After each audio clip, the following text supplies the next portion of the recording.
Capitão, praticar meditação, yoga, reiki e outras práticas é adultério espiritual? Porque em Deuteronômio, capítulo 18, versículos 9 a 13, se condena práticas universalistas. Então não tem adultério espiritual nenhum, porque é assim, na época que esse livro foi escrito especificamente para judeus. Não tem nada com as outras religiões e escarafunchar esse livro aí. Esse livro aí é um livro de regras, um código de ética, de conduta para judeu. Do judaísmo antigo, arcaico, porque o judaísmo renovado, embora respeite, nem tem obrigação de seguir nada desse livro. Isso aí é um livro histórico, deve ser utilizado pelos teólogos e por aqueles que apreciam os livros sagrados como um livro de estudo, para saber como era a relação entre os sacerdotes, a divindade e seu povo, lá 6, 7, 8 mil anos antes de Cristo. Então, eles tinham essa orientação. Quando chegardes a uma terra nova, não se imiscuam com as práticas daquele povo. Por quê? Porque o judaísmo estava começando, estava dando seus primeiros passos. Se não tivesse ali um grupo de fundamentalistas que prezasse por uma certa pureza doutrinária, ele ia se perder. Qualquer doutrina que está começando, se não tiver alguém que vigie bem as suas bases ali, ela se perde. Quando já se perde com o tempo, tendo quem vigia os dogmas e os ritos, quanto mais se não tiver quem vigie. Então, foi por isso que escreveram o livro de Deuteronômio.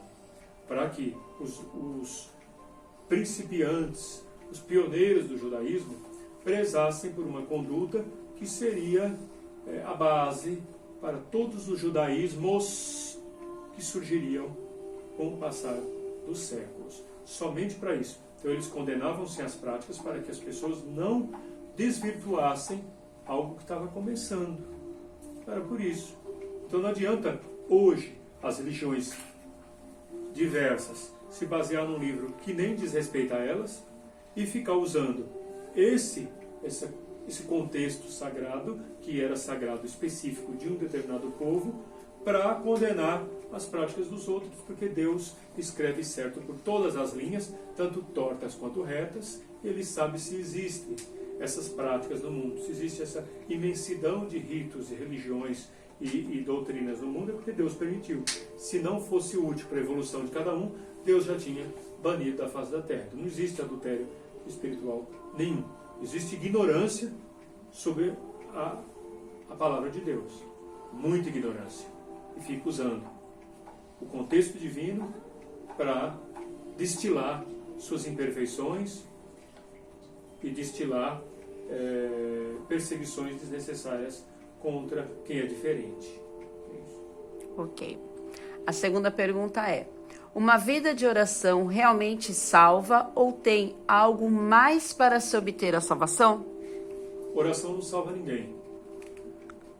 Oração não salva ninguém. A oração ela serve para colocar você em contato com algo maior.